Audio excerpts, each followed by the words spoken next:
I want to start with a confession that's going to make some of you potentially a little uncomfortable. Almost everyone who fails at real estate fails for the most boring reason imaginable. It's not the market, it's not interest rates, and it's not that they didn't want it bad enough, which, by the way, is the single most useless sentence anyone has ever said about money. They fail because they picked a strategy for a completely different type of person than they actually are. And then they spent years assuming the problem was them. That's what this whole video is about. There are four types of real estate investors. Four. The reason that this matters is the strategy that turns one type into a millionaire will quietly bankrupt another. The same market, same money, same playbook. So by the end, you're going to know the four types. You'll probably figure out which one you are. And well, this is the fun part. You'll start spotting which one everyone else is, including every guru whose course you almost bought. Let's go. All right. So here's the thing nobody tells you when you get into this. Every successful investor you've ever watched on the internet, whether they know it or not, is selling you their personality. The flipper teaches flipping because flipping fits how the flipper is wired. The buy and hold guy teaches patience because sitting still is genuinely easy for him. And they're not lying to you. They found the thing that fit them, it worked, and then completely understandably, they assumed it'd work for everyone else. It's like getting dating advice from your most confident friend. It's true advice, it's true for them. You just walk up and say something, and then you have a small aneurysm because you're not them. Real estate is exactly that. Except one awkward Tuesday night, the mismatch costs you 5 years and a chunk of your savings, and even worse, other people's money. So before you ever pick a strategy, you have to know which one of the four types or animals you actually are. Let's meet them. Type one, the active investor. This is the person who makes money in motion. Velocity is the whole game. Flipping, wholesaling, anything having to do with a chase, a number to crunch, a closing this week. When an active investor walks into a property, their brain lights up like a pinball machine. Comps, repairs, exit, profit, go. Their superpower is that they actually do the thing while everyone else is researching. The active person already has made three offers and closed one. Speed is a real edge, and they have it for free. The trap is a sneaky one because the active investor cannot sit still long enough to let anything compound. You hand them a beautiful, boring rental that will quietly print money for 30 years, and within 8 months, they've sold it to chase something shinier. They don't have a patience problem in the way that you'd think. They have the chase is the actual part that I enjoy issue. The deal is the dopamine. The holding is the punishment. So, if you've ever bought something specifically so you'd have a project and then got bored of the project, congratulations, you might be active, and you and I need to have a longer conversation. Second one, type two, the passive investor. The active person's natural enemy. This is someone who builds things that pay them while they sleep. Rentals, syndications, long holds, the slow, boring stuff. They think in decades, not weekends. The active investor needs the deal to feel alive. The passive investor wants the deal to feel like furniture. Set it up once, never think about it again. Their superpower is patience, and it is a genuinely rare one. Compounding is the most powerful force in money that almost nobody can stomach how slow it is. The passive investor can. They'll let a property sit and grow for 15 years and feel completely fine about it. The trap is they watch active people moving fast, making noise, posting their wins, and then they start to feel behind.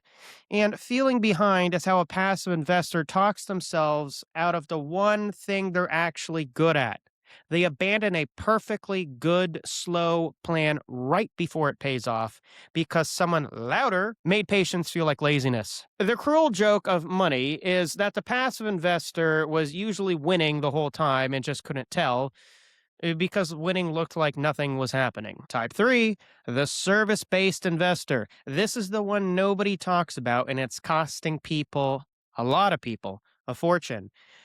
This person doesn't want to gamble on deals. They want to monetize their skill inside their real estate machine.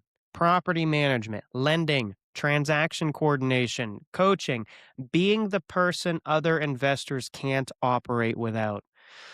Their superpower is that they make money off of the activity of real estate without taking the risk or taking on the risk of real estate.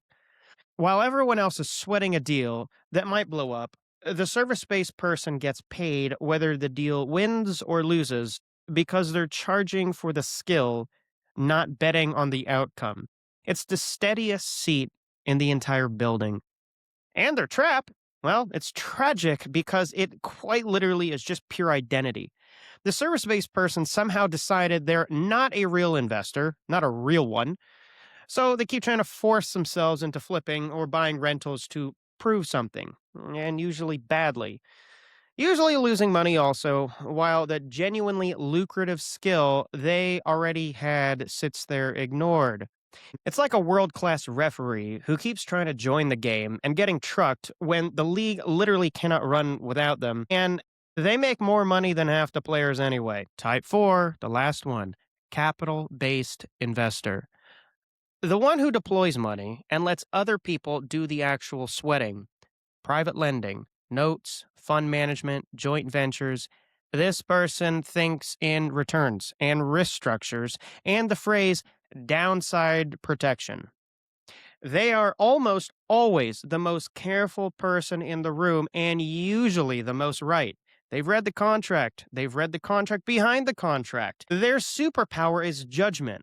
They don't need to be in motion. They don't need the dopamine and they don't need to be the operator. They can look at a deal, see the actual risk underneath the excitement, and either fund it or walk. And their walkaways are frequently the smartest thing anyone did that year. The trap is almost poetic because the capital investor is so careful that they spend 5 years analyzing and actually never deploy a dollar. The same caution that protects them becomes the thing that often becomes the thing that paralyzes them. Meanwhile, some active goofball with half the insight and twice the nerve has done 11 deals, some of them being dumb, but he's in the game and learning, and the capital investor is still the one on the sidelines with the best spreadsheet nobody ever acted on. Caution is a feature. Caution with no off switch is just procrastination wearing a suit. Look back at those four traps because there's a pattern hiding in them. The active person calls themselves undisciplined. The passive person thinks they're falling behind. The service person thinks they're not a real player. The capital person thinks they're indecisive. Every one of those is the same mistake. They're all reading a mismatch as a personal flaw. And that's the whole insight. It's genuinely useful. When a strategy feels like dragging yourself through wet cement every morning, the first question isn't, what's wrong with me? It's, is this strategy even built for my type? Because effort can't fix a fit problem. You can be the most disciplined human alive and still lose slowly doing the wrong thing well. Listen to that again. You can be the most disciplined human alive and still lose slowly doing the wrong thing well. The flip side is the good news. When you're matched to your type, the work stops feeling like war. The active person flipping houses isn't grinding, they're playing. The passive person holding rentals isn't being patient, they're just doing the right thing that was always easy for them. Effort feels completely different when it's pointed in the direction you're already built to go. You'll know you found your fit when the work stops feeling like a personality transplant. So, in my experience, and talking to a lot of people, how to actually use this instead of nodding along and forgetting about it by dinner time. First, and this might be the uncomfortable part, figure out what type you are, not what type you admire. And there's a big difference. A lot of cautious capital people desperately want to be the crazy active flipper because it looks cooler on the internet. Wanting to be a type is not the same as being one. Be honest about how you actually behave when there's money and risk on the table, not how you'd like to behave in the highlight reel. Second, look at the gap between your type and your current strategy. If you're an active person sitting on rentals you never touch, or a capital person somehow ended up flipping houses, that gap is your problem. You found it. That's most of the work. Third, the one people I think usually skip, you're building your team out of opposites, not your clones. An active investor's best possible partner is a capital investor who slams the brakes before the dumb deal. A passive investor's best partner is someone who creates the momentum they'd never create alone. The instinct is to partner with people who are like you because it feels comfortable. Comfortable partnerships fail because now you've got two people with the exact same blind spot and nobody watching it. Here's the kicker, everyone. The best real estate partnerships in the world looks like an argument that makes money. One person pumping the gas, one person ready on the brake. That tension is the strategy. So, four types: active, passive, service, capital. One of them is you. Probably one or two of them are the people you've been comparing yourself to and quietly feeling bad about, which you can now stop doing because they were just playing a different game with a different set of rules. And the next time somebody online or some guru tells you that their way is the way and the one true path to riches, you'll know exactly what's happening. They're not lying, they just found their strategy that fit their wiring, and now they're trying to sell you their personality with a payment plan. You don't need their personality, you've already got one. The whole job figuring out which game it was built to win, and then ideally stop trying to play the other three.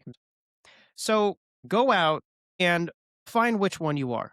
And maybe stop buying the flippers course if you're clearly a lender. That's free advice. The good kind, the kind that actually fits. See you in the next one.